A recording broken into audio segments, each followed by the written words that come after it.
தொடக்க நூல் அதிகாரம் 40. இவை நிகழ்ந்த பின் எகிப்து மன்னனுக்கு மது பரிமாறுவோனும் அப்பம் தயாரிப்போனும் தங்கள் தலைவனாகிய எகிப்திய மன்னனுக்கு எதிராக குற்றம் செய்தனர். பார்வோன் தன் மது பரிமாறுவோரின் தலைவனும் அப்பம் தயாரிப்போரின் தலைவனும் ஆகிய இரு அதிகாரிகள் மீது கடும் கோபம் கொண்டு காவலர் தலைவன் வீட்டிலிருந்த சிறைச்சாலையில் அவர்களை அடைத்து வைத்தான். யோசேப்பு அடைப்பட்டிருந்த இடமும் அதுவே. காவலர் தலைவனோ அவர்களை யோசேப்புடன் சிறையில் இருக்குமாறு குறித்தான். யோசேப்பும் அவர்களை கண்காணித்து வந்தார். அவர்கள் பல நாள்கள் சிறையில் இருந்தனர். எகிப்திய மன்னனால் சிறைப்பட்டிருந்த மது பரிமாறுவோன் அப்பம் தயாரிப்போன் இருவரும் ஒரே இரவில் கனவு கண்டனர். ஒவ்வொரு கனவும் வெவ்வேறு பொருள் கொண்டிருந்தது. காலையில் யோசேப்பு அவர்களிடம் வந்தபொழுது அவர்கள் கவலையாயிருக்க கண்டார். தம் தலைவன் வீட்டு காவலில் வைக்கப்பட்டிருந்த பார்வோனின் அதிகாரிகளை நோக்கி, அவர் இன்று உங்கள் முகம் இவ்வளவு வாடியிருப்பதேன் என்று வினாவினார். அவர்கள், நாங்கள் இருவரும் கனவு கண்டோம், அதை எங்களுக்கு விளக்கி சொல்ல யாருமில்லை என்று பதில் கூறினார். யோசேப்பு அவர்களை நோக்கி, கனவு பொருள் சொல்வது கடவுளுக்கு உரியதல்லவா? என்னிடம் விவரமாக சொல்லுங்கள் என்றார். அப்பொழுது மது பரிமாறுவோர் தலைவன் தன் கனவை பற்றி சொல்லத் தொடங்கினான். என் கனவில் ஒரு திராட்சை கொடி எனக்கு முன் தோன்றியது. அந்த திராட்சை கொடியில் 3 கிளைகள் இருந்தன. அவை அரும்பி பூத்து கொத்து கொத்தாய் பழுக கண்டேன். என் கையில் பார்வோனின் கிண்ணம் இருந்தது. நான் பழங்களை பறித்து பார்வோனின் கிண்ணத்தில் பிழிந்து அந்த கிண்ணத்தை பார்வோனின் கையில் கொடுத்தேன் என்றான். யோசேப்பு அவனை நோக்கி, கனவின் பொருள் இதுவே. 3 கிளைகளும் 3 நாள்களை குறிக்கும். இன்னும் 3 நாள்களில் பார்வோனின் உன்னை தன் தலை நிமிர செய்து உன்னை மீண்டும் முன்னைய பதவியில் அமர்த்துவான். முன்பு நீ பார்வோனின் மது பரிமாறுவோனாய் இருந்த காலத்தில் செய்தது போல அவன் கிண்ணத்தை அவன் கையில் கொடுப்பாய். உனக்கு வாழ்வு நலமாய் அமைந்த பின் என்னை மறவாமல் எனக்கு தயை காட்ட வேண்டுகிறேன். பார்வோனிடம் சொல்லி என்னை இச்சிறையிலிருந்து விடுவி. ஏனெனில் நான் எபிரேயன் நாட்டிலிருந்து கடத்தி கொண்டு வரப்பட்டேன். என்னை கவர்கிடங்கில் தள்ளிவிடுமாறு நான் யாதொன்றும் செய்யவில்லை என்றார். யோசேப்பு இவ்வாறு தகுந்த விளக்கம் அளித்ததைக் கண்டு அப்பம் தயாரிப்போரின் தலைவன் அவரிடம், நானும் ஒரு கனவு கண்டேன். இதோ 3 அப்பக்கூடைகள் என் தலையில் இருந்தன. மேற்கூடையில் பார்வோனுக்காக சுட்ட பல வகை அப்பங்கள் இருந்தன. பறவைகள் வந்து என் தலை மேல் இருந்த கூடையிலிருந்து அவற்றை தின்றுவிட்டன என்றார். அதற்கு யோசேப்பு, கனவின் பொருள் இதுவே. 3 கூடைகளும் 3 நாள்களை குறிக்கும். இன்னும் 3 நாட்களில் பார்வோன் உனது தலையை வெட்டி உன்னை கழுமரத்தில் ஏற்றுவான். பறவைகள் வந்து உன் சதையை தின்னும் என்றார். 3ஆம் நாள் பார்வோனின் பிறந்த நாள் விழா. அன்று தன் அலுவலர் அனைவருக்கும் அவன் விருந்தளித்தான். அந்த அலுவலர் முன்னிலையில் மது பரிமாறுவோரின் தலைவன் அப்பம் தயாரிப்போரின் தலைவன் ஆகிய இருவரின் தலைகளையும் நிமிர்த்தினான். மது பரிமாறுவோரின் தலைவனை முன்னைய பதவிக்கு உயர்த்த முன்பு போல் அவன் பார்வோனின் கையில் கிண்ணத்தை கொடுக்கலானான். ஆனால் அப்பம் தயாரிப்போரின் தலைவனை பார்வோன் கழுமரத்தில் ஏற்றினான். யோசேப்பு அவர்களுக்கு விளக்கி சொன்னபடியே இவ்வாறு நடந்தது. ஆனால் மது பரிமாறுவோரின் தலைவன் யோசேப்பை பற்றிய நினைவேயில்லாமல் அவரை மறந்துவிட்டான். அதிகாரம் 41. 2 முழு ஆண்டுகள் கழித்த பின் பார்வோன் ஒரு கனவு கண்டான். அக்கனவில் அவன் நைல் நதி கரையில் நின்று கொண்டிருந்தான். அப்பொழுது அழகிய கொழுத்த 7 பசுக்கள் நதியிலிருந்து கரைக்கு வந்து கோரை புற்களிடையே மேய்ந்து கொண்டிருந்தன. அவற்றைத் தொடர்ந்து நலிந்து மெலிந்த வேறு 7 பசுக்கள் நைல் நதியிலிருந்து வெளிவந்து கரையில் இருந்த மற்ற பசுக்களோடு நின்று கொண்டன. நலிந்து மெலிந்த பசுக்கள் அழகிய கொழுத்த 7 பசுக்களை விழுங்கிவிட்டன. அதன்பின் பார்வோன் துயில் களைந்தான். மீண்டும் அவன் கண்ணயர்ந்த பொழுது 2வது கனவு கண்டான். அக்கனவில் செழுமையான பொன்னிறமான 7 கதிர்கள் ஒரே தாளில் காய்ந்திருந்தன. அதன்பின் கீழே காற்றினால் தீந்து போன கதிர்கள் தோன்றின. அந்த பதரான கதிர்கள் 7 செழுமையான முற்றிய கதிர்களை விழுங்கிவிட்டன. பார்வோன் கண் விழித்து தான் கண்டது கனவு என்று உணர்ந்தான். காலையில் அவன் மனம் கலக்கமுற எகிப்து நாட்டிலுள்ள எல்லா மந்திரவாதிகளையும் ஞானிகளையும் வரவழைத்து தன் கனவுகளை எடுத்துரைத்தான். ஆனால் அவற்றை அவனுக்கு விளக்கி கூறுவார் எவருமில்லை. அப்பொழுது மது பரிமாறுவோரின் தலைவன் பார்வோனை நோக்கி, என் பிழை இன்றுதான் என் நினைவுக்கு வருகிறது. பார்வோனாகிய தாங்கள் முன்னொரு சமயம் ஊழியர் மீது கடும் சினமுற்று அடியேனையும் அப்பம் தயாரிப்போரின் தலைவனையும் காவலர் தலைவனின் வீட்டில் சிறை வைத்தீர். அச்சமயம் ஒரே இரவில் வெவ்வேறு பொருள் கொண்ட கனவுகளை நானும் அவனும் கண்டோம். அங்கே காவலர் தலைவரின் ஊழியனாகிய எபிரேய இளைஞன் ஒருவன் எங்களோடு இருந்தான். நாங்கள் அவனிடம் எங்கள் கனவுகளை விவரித்து சொன்னோம். அவன் எங்கள் கனவுகளுக்கு அவனவன் கனவுக்கேற்ப விளக்கம் கூறினான். அவன் எங்களுக்கு விளக்கி கூறியபடியே யாவும் நடந்தன.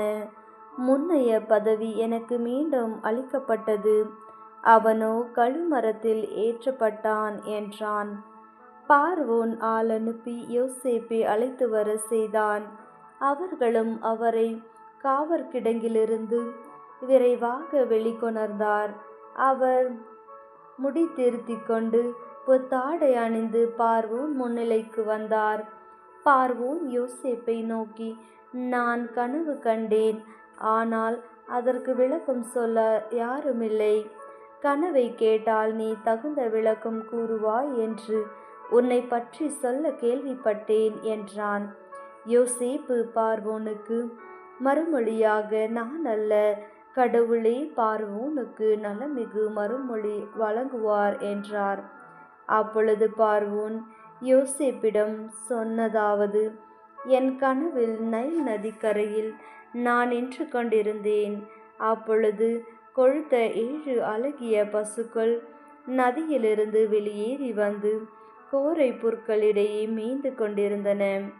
அவற்றுக்கு பின் வற்றிய மிகவும் நலிந்து மெலிந்த வேறு 7 பசுக்கள் கரையேறி வந்தன. அத்தகைய அருவருப்பான பசுக்களை எகிப்து நாட்டில் நான் எங்கும் எப்பொழுதும் கண்டதில்லை.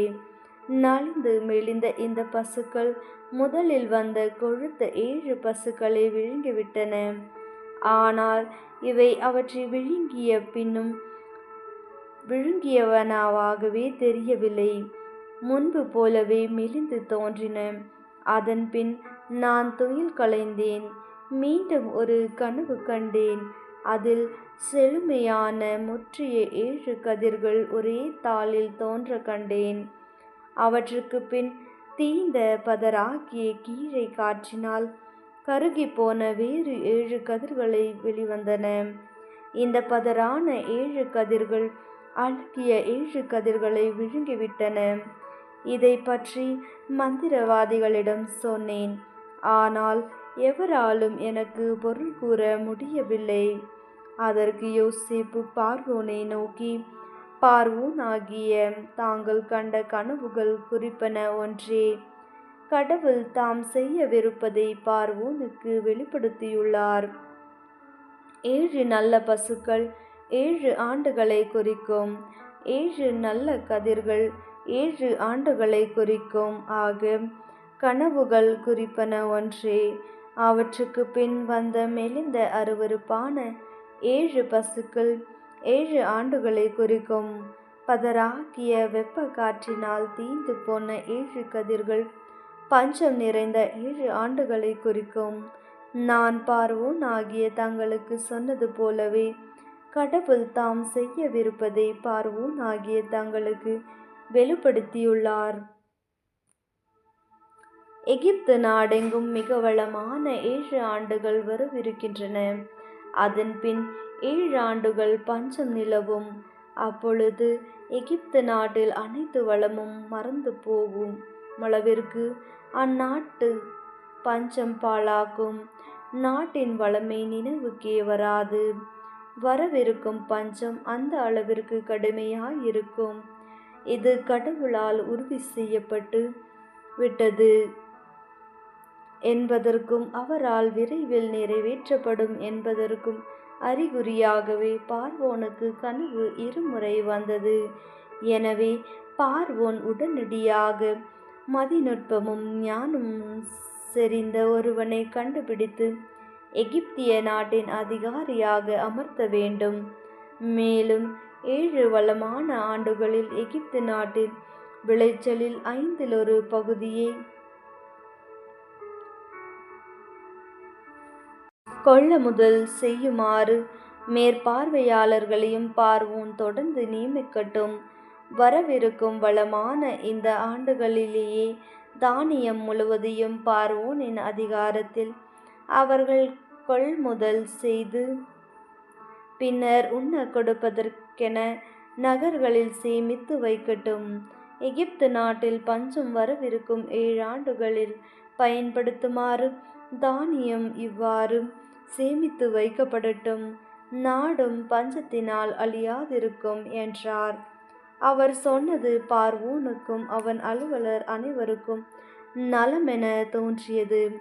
பார்வோன் தன் அலுவலரை நோக்கி, இறையாவி பெற்றுள்ள இவரை போல் வேறெவரையும் நாம் காண முடியுமோ என்றான். பின்பு பார்வோன் யோசேப்பை நோக்கி, இவற்றையெல்லாம் கடவுள் ஒருவருக்கே அறிவித்துள்ளனர். உம்மை விட மதிநுட்பமும் ஞானமும் செறிந்தவர் யாருமில்லர். எனவே நீரே என் அரண்மனையில் பொறுப்பாளர் ஆவீர். வார்த்தைக்கு என் மக்கள் எல்லோரும் அடிபணியட்டும். அரண்மனையில் மட்டும் நான் உனக்கு மேற்பட்டவனாயிருப்பேன் என்றான். பின்பு பார்வோன் யோசேப்பை நோக்கி, இதோ எகிப்து நாடு முழுவதற்கும் உம்மை அதிகாரியாக நியமித்திருக்கிறேன் என்று சொன்னான். உடனே பார்வோன் தம் கையில் அணிந்திருந்த அரச கணையாழியை கழற்றி அதை யோசேப்பு கையில் அணிவித்து அவருக்கு பட்டாடை உடுத்தி பொன் கழுதணியை அவருக்கு அணிவித்தான். மேலும் அவரை தன் 2ஆம் தேரில் வலம் வர செய்து, இவருக்கு முழந்தாடிடுங்கள் என்று ஏவலர் கட்டாயம் கூற செய்தான். இவ்வாறு எகிப்து நாடு முழுவதற்கும் அவரை அதிகாரியாக்கினான். மேலும் அவன் யோசேப்பை நோக்கி, பார்வோன் ஆகிய நான் கூறுகிறேன், உமது ஒப்புதலின்றி எகிப்து நாடெங்கும் எவனும் கையையோ காலையோ உயர்த்தக்கூடாது என்றான். பின் பார்வோன் யோசேப்பிற்கு சபானாத்துபேனேகா என்று பெயர் சூட்டி ஓன் நகர் அர்ச்சகர் போற்றிபெராவின் மகளான ஆசினாத்தை அவருக்கு மணமுடித்து வைத்தான். எகிப்து நாடு முழுவதற்கும் யோசேப்பு ஆளுநர் ஆனார். எகிப்தின் மன்னனாகிய பார்வோனிடம் பணியேற்ற பொழுது யோசேப்பிற்கு வயது 30. அவர் பார்வோனிடம் விடை பெற்று எகிப்து நாடு முழுவதும் சுற்றி பயணம் செய்தார். வளமிக்க 7 ஆண்டுகளில் நிலம் மிகுதியாக விளைச்சல் தந்தது. அந்த 7 ஆண்டுகள் எகிப்து நாட்டில் விளைந்த எல்லா உணவுப் பொருட்களையும் நகர்களில் அவர் சேகரித்து வைத்தார். ஒவ்வொரு நகரிலும் அதை சுற்றியுள்ள வயல்களில் விளைந்த உணவுப் பொருட்களை சேமித்து வைத்தார். கடற்கரை மணலளவு மிகுதியான தானியத்தை சேமித்து யோசேப்பு கொணர்ந்து குவித்தார். கணிக்க இயலாத அளவிற்கு உணவுப் பொருட்கள் சேர்ந்தமையால் கணிப்பதை நிறுத்திவிட்டார். பஞ்சத்தின் ஆண்டு வரும் முன்னே யோசேப்பிற்கு நகர் அர்ச்சகர் போற்றிபெராவின் மகள் ஆசினாத்து மைந்தர் இருவரை பெற்றெடுத்தாள். யோசேப்பு எல்லா துன்பங்களையும் என் தந்தையின் வீட்டையும் கடவுள் மறக்க செய்தார் என்று சொல்லி தலைமகனுக்கு மனாசே என்று பெயரிட்டார். பின் நான் துன்புற்ற இந்த நாட்டில் கடவுள் என்னை பழுக செய்தார் என்று சொல்லி அடுத்தவனுக்கு எப்ராயிம் என்று பெயரிட்டார். எகிப்து நாட்டின் வளமான 7 ஆண்டுகள் முடிவுற்றன. யோசேப்பு முன்னறிவித்தபடி 7 ஆண்டு பஞ்சம் தொடங்கியது. எல்லா நாடுகளிலும் பஞ்சம் தலைவிரித்து ஆடியது. ஆனாலும் எகிப்து நாடு முழுவதற்கும் உணவு கிடைத்தது. எகிப்து நாடு முழுவதும் பஞ்சம் வந்தபோது மக்கள் பார்வோனிடம் வந்து உணவுக்காக ஓலமிட்டனர். பார்வோன் எகிப்தியர் அனைவரையும் நோக்கி, யோசேப்பிடம் செல்லுங்கள், அவர் சொல்வதை செய்யுங்கள் என்று கூறினான். நாடு முழுவதும் பஞ்சம் பரவிய பொழுது யோசேப்பு களஞ்சியங்களை திறந்து எகிப்தியர்களுக்கு தானியங்களை விற்குமாறு செய்தார். ஏனெனில் எகிப்திய நாட்டில் பஞ்சம் கடுமையாய் இருந்தது. உலகெங்கும் கொடும் பஞ்சம் நிலவியது. அனைத்து நாட்டு மக்களும் யோசேப்பிடம் தானியம் வாங்க எகிப்திற்கு வந்தார்கள். அதிகாரம் 42. எகிப்தில் தானியம் கிடைப்பதை பற்றி யாக்கோபு கேள்விப்பட்டு தம் புதல்வர்களை நோக்கி, நீங்கள் ஒருவர் மற்றவரை பார்த்து கொண்டு இருப்பது ஏன்? இதோ எகிப்தில் தானியம் கிடைக்கிறது என்று கேள்விப்படுகிறேன். நாம் பஞ்சத்தினால் சாகாமல் உயிரோடு இருக்குமாறு நீங்கள் அங்கு சென்று நமக்கென தானியம் வாங்கி கொண்டு வாருங்கள் என்றார். எனவே யோசேப்பின் சகோதரர் பத்திமரும் தானியம் வாங்கும் பொருட்டு எகிப்திற்கு புறப்பட்டு போனார்கள். ஆனால் யோசேப்பின் சகோதரனான பென்யமீனை அவருடைய சகோதரர்களோடு யாக்கோபு அனுப்பவில்லை. ஏனெனில் அவனுக்கு ஏதாவது ஆபத்து நேரிடக்கூடும் என்று எண்ணினார். கானான் நாட்டிலும் பஞ்சம் நிலவியதால் அங்கிருந்து தானியம் வாங்க சென்ற மற்றவர்களோடு இஸ்ரேலின் புதல்வர்களும் சேர்ந்து சென்றனர். அப்பொழுது யோசேப்பு நாட்டுக்கு ஆளுநராய் இருந்து மக்கள் அனைவருக்கும் தானியம் விற்கும் அதிகாரம் பெற்றிருந்தார். எனவே அவருடைய சகோதரர் வந்து தரை மட்டும் தாழ்ந்து யோசேப்பை வணங்கினார்கள். யோசேப்பு தம் சகோதரர்களை அடையாளம் கண்டு கொண்டார். ஆயினும் அவர்களை அறியாதவரை போல கடுமையாக அவர்களிடம் பேசி, நீங்கள் எங்கிருந்து வருகிறீர்கள் என்று வினாவினார். அவர்களோ, நாங்கள் கானான் நாட்டிலிருந்து உணவுப் பொருட்களை வாங்க வந்திருக்கிறோம் என்று பதில் கூறினார்கள். யோசேப்பு தம் சகோதரர்களை அடையாளம் கண்டு கொண்ட போதிலும் அவர்கள் அவரை அடையாளம் கண்டு கொள்ளவில்லை. அப்பொழுது தாம் அவர்களை பற்றி கண்ட கனவுகளை நினைவில் கொண்டு அவர்களை நோக்கி, நீங்கள் ஒற்றர்கள் பாதுகாப்பற்ற பகுதிகள் நாட்டில் எங்குள்ள என்று ஆராய்ந்து பார்க்க வந்திருக்கிறீர்கள் என்றார். அதற்கு அவர்கள், எம் தலைவரே, அப்படியல்ல, ஊழியர்களாகிய நாங்கள் உணவுப் பொருட்கள் வாங்க வந்துள்ளோம். நாங்கள் எல்லோரும் ஒரே தந்தையின் புதல்வர்கள். நாங்கள் நேர்மையானவர்கள், ஒற்றர்கள் அல்ல என்றனர்.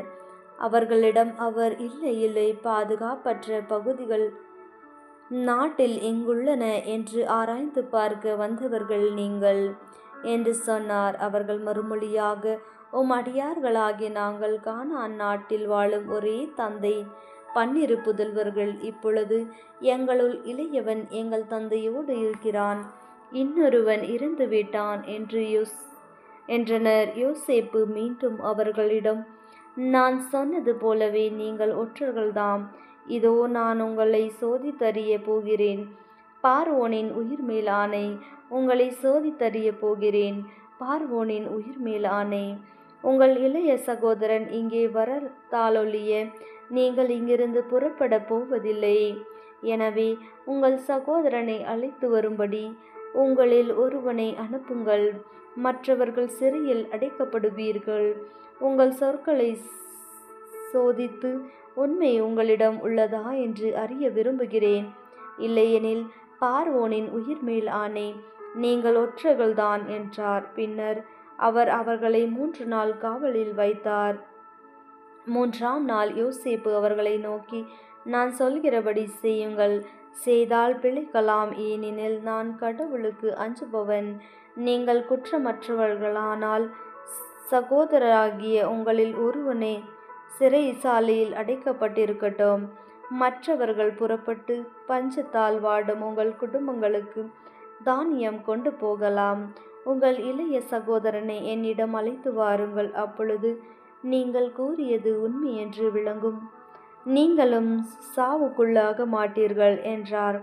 அவர்களும் அப்படியே செய்தனர். அப்பொழுது அவர்கள் ஒருவர் மற்றவரிடம், உண்மையாகவே நம் சகோதரனை முன்னிட்டே இப்பொழுது நாம் தண்டிக்கப்படுகிறோம். தன் உயிருக்காக எவ்வளவு துயரத்துடன் நம்மிடம் கெஞ்சி மன்றாடினான். நாமோ அவனுக்கு செவி சாய்க்கவில்லை. நமக்கு இத்துன்பம் ஏற்பட்டதற்கு இதுவே காரணம் என்று சொல்லி கொண்டனர். அப்பொழுது ரூபன் மற்றவர்களிடம், பையனுக்கு எத்தீங்கும் இழைக்காதீர்கள் என்று உங்களுக்கு நான் சொல்லவில்லையா? நீங்களோ செவி கொடுக்கவில்லை. இதோ அவனது இரத்தம் நம்மிடம் ஈடு கேட்கின்றது என்றார். யோசேப்பு மொழிபெயர்ப்பாளன் மூலம் அவர்களிடம் பேசியதால் தாங்கள் சொன்னது அவருக்கு தெரியும் என்று அவர்கள் அறியவில்லை. அப்பொழுது அவர் அவர்களிடம் ஒதுங்கி சென்று அழுதார். பின்பு திரும்பி வந்து அவர்களோடு பேசுகையில் சிமியோனை பிடித்து அவர்கள் கண் முன்பாக அவனுக்கு விலங்கிட்டார். பின்பு அவர்களுடைய கோணிப்பைகளை தானியத்தால் நிரப்பி அவனவன் பணத்தை திரும்ப அவனவன் பையிலிட்டு கட்டவும் வழிக்கு வேண்டிய உணவுப் பொருட்களை கொடுக்கவும் உத்தரவிட்டார். அப்படியே அவர்களுக்கு செய்யப்பட்டது. அவர்கள் எங்கள் கழுதைகளின் மேல் தானியத்தை ஏற்றிக்கொண்டு அங்கிருந்து புறப்பட்டார்கள்.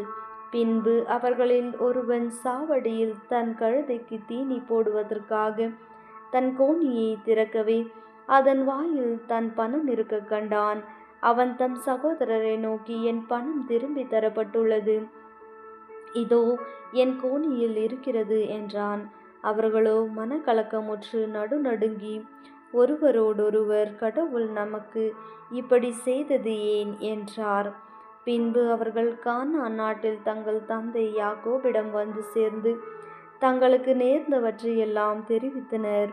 அவர்கள் கூறியது, அந்நாட்டில் தலைவர் எங்களிடம் கடுமையாக பேசினார். நாட்டை வேவு பார்க்க வந்தவர்கள் போல் எங்களிடம் நடத்தினார். நாங்களோ அவரை பார்த்து, நாங்கள் நேர்மையானவர்கள், ஒற்றர்கள் அல்ல. நாங்கள் ஒரே தந்தைக்கு பிறந்த 12 சகோதரர். ஒருவன் இறந்து விட்டான். இளையவன் கானான் நாட்டில் இப்பொழுது எங்கள் தந்தையோடு இருக்கிறான் என்று சொன்னோம்.